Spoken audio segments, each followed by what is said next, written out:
À Saint-Féréol, la municipalité a lancé un sondage relatif à sa politique familiale et des aînés. J'en discute aujourd'hui avec la conseillère municipale Louise Touin, qui est responsable de ce dossier à la municipalité de Saint-Féréol-les-Neiges. Bonjour, ça me fait plaisir de vous présenter la mise à jour de la politique de la famille et des aînés de Saint-Féréol-les-Neiges. Nous avons lancé la semaine dernière en ligne un sondage qui va nous permettre de faire la première démarche dans la consultation publique qu'on veut faire.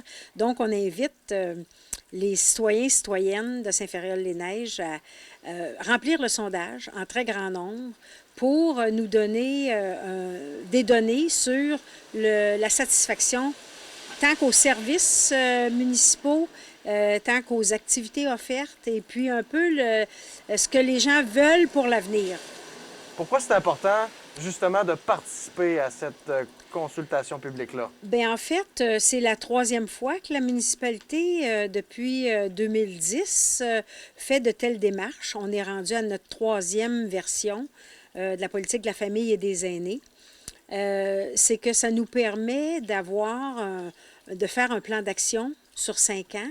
Avec la dernière fois, notre plan d'action finissait en 2020. Nous avions 73 mesures, je crois. Donc, c'est un peu... ça sert de plan de travail pour les employés municipaux, pour le conseil municipal, pour essayer de répondre le plus possible aux besoins de la population. Vous l'avez effleuré rapidement, mais qu'est-ce qu'on veut savoir là, précisément cette fois-ci? Bon, cette fois-ci, on veut savoir, on a mis dans le sondage des questions sur lesquelles on a travaillé dans le dernier plan d'action. Fait qu'on veut savoir ce que les gens pensent, où on en est rendu, puis aussi la dernière fois, on n'avait pas été aussi loin, on n'avait pas été assez loin, à mon sens, à moi, au niveau des enfants et des adolescents. Alors, cette fois-ci, on a une adolescente qui est sur notre comité de pilotage. Fait qu'on va aller chercher encore plus d'informations auprès des jeunes, qui sont la relève. Le dernier plan d'action datait de 2015. Est-ce que vous avez des projets, à titre d'exemple, là, qui ont été réalisés dans les 5 dernières années à Saint-Féréol-les-Neiges? En fait, il y en avait 73 mesures qui étaient réparties selon différents axes. L'axe prioritaire était la sécurité et le transport. Fait qu'on a essayé, entre autres, de modifier l'éclairage sur les rues pour avoir quelque chose de moins énergivore, mais de plus sécuritaire pour les citoyens. On a amélioré aussi les parcs et terrains de jeu avec 2 nouvelles installations. En termes de mesures, je ne peux pas vous dire toutes les 73, mais ce qu'on peut faire, en tout cas sur le site Internet de la municipalité, on peut trouver ce plan d'action-là et voir l'atteinte des résultats. Là. Sinon, au niveau des actions déployées, une fois tous ces données-là compilées, Oui. c'est quoi la prochaine Ben étape oui, pour le comité? c'est une bonne question. Le comité de pilotage a été mis en place depuis quelques mois. Il s'agit de représentants des citoyens et citoyennes, aînés et familles des 3 secteurs de la municipalité, alors de l'ouest, du centre et de l'est. Et en plus, on a des différents intervenants qui sont dans les organismes communautaires, entre autres l'Association bénévole Côte-de-Beaupré, il y a des intervenantes du CIUS, il y a le directeur de l'école ici. Donc, on a un gros comité de pilotage qui nous aide dans notre démarche parce qu'il y a moi, comme conseillère municipale, il y a Mélanie Royer-Couture qui malheureusement n'est pas ici avec moi ce matin, et il y a Martin Pouliot qui est le directeur des loisirs, plus le comité de pilotage. On a démarré avec le sondage, puis après ça, au courant de l'été, on va forer sur certains résultats qui vont ressortir par des focus group. Puis étant donné un peu le contexte qui est encore post-pandémie, bien, on va faire des focus group informels durant le marché du village cet été. À l'automne prochain, on va faire des focus group formels pour probablement, après les fêtes, finir avec un forum citoyen.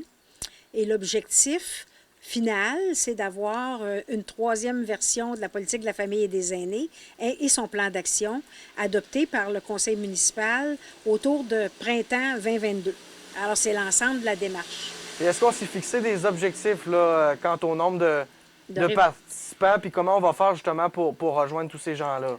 Oui, bien, on a dans nos objectifs au moins 500 personnes. À date, ça va très bien. Je peux vous dire qu'avant, on n'avait même pas encore 48 heures du sondage en ligne, puis on était à peu près à 280. Fait qu'on est fiers, on va avoir plein de résultats. On veut dépasser cet objectif-là. C'est un sondage qui est en ligne. S'il y a des gens qui ont besoin d'aide ou qui n'ont pas nécessairement accès à l'Internet, on demande de communiquer avec la municipalité. Et puis, on a des copies papier.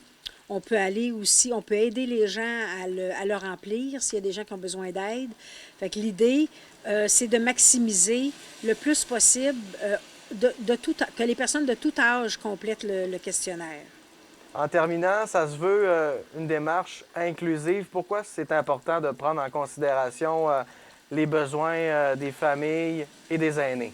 Bien, en fait, c'est un choix qu'on a fait parce que certaines municipalités font que des politiques familiales, d'autres vont faire que des politiques aînées. Nous, ça fait la deuxième fois qu'on fait ça. On jumelle les processus, puis on trouve ça important parce que les besoins d'accessibilité aux loisirs, aux installations publiques, ils sont autant importants. C'est autant important pour les aînés que pour les familles. Puis d'encourager beaucoup aussi l'intergénérationnel. Fait qu'en fusionnant les deux démarches, on pense que c'est gagnant. Puis la version de 2015-2020 nous l'a démontré. C'est une responsabilité importante pour la municipalité de Saint-Féréol-les-Neiges? Oui, puis je dirais que pour moi, pour être dans ce processus-là depuis bientôt 8 ans, je trouve que c'est maintenant vendu. Je trouve que, en tout cas, pour l'administration, ça les aide, dans le fond, à bien planifier leur démarche, leurs travaux. Parce que c'est basé sur ce que les citoyens veulent. Fait que c'est pour ça que le plus que les gens vont s'impliquer, plus qu'on va être, on va être dans le mille, disons, là. Merci beaucoup pour la belle entrevue, Madame Thouin. Ça me fait plaisir.